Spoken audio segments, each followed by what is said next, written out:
Zakir Naik? Yes. Can we take a question on to my left? The mic behind. My name is Pascal. I'm a teacher by profession. I'm a Christian. Taking for granted that you agree the Gospels translated in English, which we Christians believe, I will quote these examples. Number one, in all the four Gospels, when Christ came out of the waters of baptism, there was a voice from heaven saying, "This is my beloved Son, in whom I am well pleased. Listen you to him." My name is Pascal. I'm a teacher by profession. I'm a Christian. Christ came out of the waters of baptism. There was a voice from heaven saying, "This is my beloved Son, in whom I am well pleased. Listen you to him." In the same way, number two, on Mount Tabor, when he was transfigured and when his face shone like the sun, there was a voice from heaven saying, "This is my beloved Son, in whom I am well pleased. Listen you to him." And several times, when he cast out the devils, they came out of the men proclaiming, "Thou Son of the living God, why have you come to torture us before the time?" And again, before the high priest, then the high priest asked him, "In the name of the living God, I ask thee, art thou the Son of the living God?" Christ says, "Thou hast said it." And the priest, and the number 5, the high priest and the scribes, when they accused Jesus before the Pilate, they say, "This man says he is the Son of God. It's a blasphemy according to our religion. Therefore, we want to crucify him." Pilate didn't know about it. The very reason why they wanted to put Christ on the cross is that he claimed himself to be the Son of God. Because even though he didn't directly say, "I am the Son of God," it is indirectly said. Suppose I say, "You are Dr. Zakir Naik and you are MBBS doctor," and you tell me, "Yes, brother, you have said it." Is it not amount to saying that yourself saying, "I am Dr. Zakir Naik, MBBS"? In the same way, Christ, even though he didn't say, "I am the Son of God," he has approved it. Perhaps out of modesty, he didn't say, "I am the Son of God." Again, one more example. Martha. Brother, your question. You already quoted 5 verses without giving references. No, What's your question, brother? I have not come prepared for that. That's why I not quote. Fine, I will give you the reference. No problem, brother. I will give you the reference. I'll help you. Yes. I'll help you, brother. No problem. What's your question? Do you mean to say by quoting all these 5 things, Jesus claimed divinity? Yes. Fine, I'll give you a reply.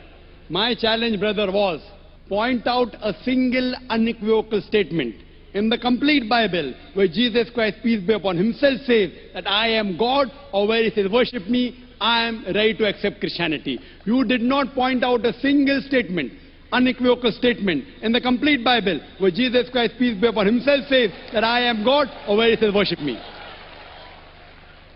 Here is the Bible, brother. This is the King James Version. And since you're a teacher and you claim to be a pastor, you're a pastor. No. You're a teacher. I'm a teacher. Teacher, but not I'm an ordinary believer of Christianity. Fine. There is something like a red letter Bible. Whatever Jesus Christ said, it's in red. Now you mentioned 5 things, and these things can be clubbed into 2 things. First, you quoted that everywhere. You didn't quote correctly. What you wanted to quote was the Gospel of John, chapter number 3, verse number 16, which says, "For God so loved the world, that he gave his only begotten Son. Whosoever believeth in him shall not die, but have everlasting life." It is not in all the 4 Gospels. It's only in Gospel of John, chapter number 3, verse number 16. Please note it down. You can check it up. Gospel of John, chapter 3, verse number 16. "For God so loved the world, that he gave his only begotten Son. Whosoever believeth in him shall not die, but have everlasting life."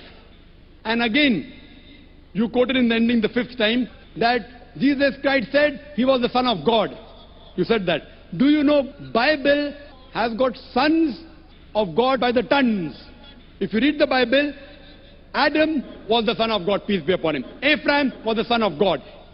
Israel was the son of God. If you read the Romans chapter number 8, it says, all those who are led by the Spirit of God, they are sons of God. If you're a godly person, you're a son of God. If I'm a godly person, I'm a son of God according to the Bible. But they say, no. Jesus Christ is not a normal son. He is the begotten Son. As far as the last question, Son of God, Bible has got sons of God by the tons. Adam is son of God, Ephraim is son of God, Israel is son of God. All that are led by the Spirit of God are sons of God. But the Christian missionary tells me, no. Jesus Christ is not a normal son. Coming to your first question. He is the begotten Son. and then they quote, which you didn't quote me. I'm helping you, brother. Gospel of John, chapter 3, verse number 16. For God so loved the world that he gave his only begotten Son. Whosoever believeth in him shall not die but have everlasting life. Brother, do you know the meaning of the word begotten? What is the meaning of the word begotten? No. What is the meaning of the word begotten? Begotten is not the sense in which you use human sense. See, the word begotten. I am asking you the meaning of the word begotten. Yes, I know. What is the meaning of the word begotten? Begotten, there are two senses. When you say of a human being, he says begotten means the flesh and blood of his son. But when you say of God begotten Son, it doesn't mean that he has a body, is begotten him. It is to say the close association between the Father and the Son. That's all. If you say son, I say, suppose someone comes here and I tell him, my son, he will not mind because he's a young boy. If I tell him that son come here, he will come. If I say begotten Son come here, he may punch me on my jaw, insinuating that I had nose-billah, I had sex with his mother. Fine. If I tell to a small boy begotten son, or a young boy of maybe 23 years, then I'm more than 40. If I say begotten Son come here, he may punch me on my jaw. Why? Begotten means sired by God. Sired, it belongs to the lower animal functions of sex. And that's the reason, if you read the Revised Standard Version of the Bible, revised by 32 Christian scholars of the highest eminence, backed by 50 different Christian denominations, they say this word begotten in Gospel of John, chapter number 3, verse number 16, is an interpolation, is a concoction, is a fabrication, and they threw it out of the Bible. Do you know that? If you read the Revised Standard Version of the Bible, which is the bestseller, revised by 32 Christian scholars of the highest eminence, backed by 50 different Christian denominations, they say this word begotten is an interpolation, is a concoction, is a fabrication. So the word begotten has been thrown out. So if you say son, God has got sons by the tons in the Bible. So coming to your first question and the last question, I've answered it. Coming to your second and third, which you mentioned, that he drove out devils. Quote the full verse. You haven't quoted to me the full verse, which I quoted in my talk. According to the Gospel of Matthew, chapter number 12, verse number 28, he said, I cast out devils with the Spirit of God. Gospel of Luke, chapter number 11, verse number 20, I with the finger of God cast out devils. It doesn't say he alone does it, he does it with the help of God. That does not mean he's God. All these verses you quoted, they clearly mention that he was a messenger of God. He wasn't God himself. That is the reason I challenge you. Point out a single unequivocal statement in the complete Bible where Jesus Christ, peace be upon him, himself says that I am God, or where he says worship me. And I'm ready to accept Christianity. Nowhere Jesus ever said that. Just if I tell to the son, son come here, that does not make him my begotten son.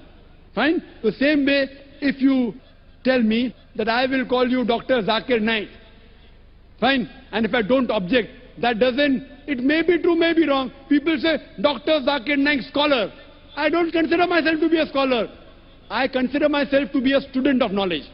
If people call me scholar, and if I continue, that doesn't mean I accept it. They consider me to be a scholar, I don't consider myself to be a scholar. Always refer to myself as a student of knowledge, a talib ilm. So you, what you have to point out from the Bible is, anywhere in the Bible, it should be in red letter. Red letter means the words of Jesus Christ, peace be upon him. Point out a single statement, unequivocal statement, an unambiguous statement from the complete Bible where Jesus Christ, peace be upon him, himself said that I am God, or where he says worship me, I am ready to accept Christianity. Yes.